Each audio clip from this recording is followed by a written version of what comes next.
ചരിത്രപ്രസിദ്ധമായ ആറ്റുകാൽ പൊങ്കാലയ്ക്ക് ഇനി 3 നാൾ മാത്രമാണ്. പൊങ്കാലയ്ക്കായി തലസ്ഥാന നഗരം ഒരുങ്ങിക്കഴിഞ്ഞു. വിപുലമായ ക്രമീകരണങ്ങളാണ് ക്ഷേത്ര പരിസരത്ത് ഒരുക്കിയിരിക്കുന്നത്. റിപ്പോർട്ട് കാണാം.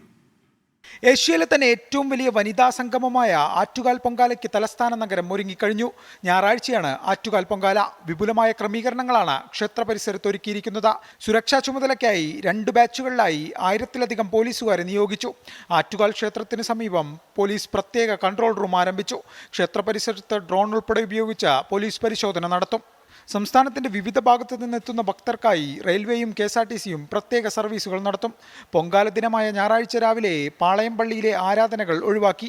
പള്ളിക്ക് മുന്നിൽ പൊങ്കാലയിടുന്നവർക്ക് സൗകര്യമൊരുക്കുന്നതിന്റെ ഭാഗമായാണ് തീരുമാനം. 24 തിരുവനന്തപുരം.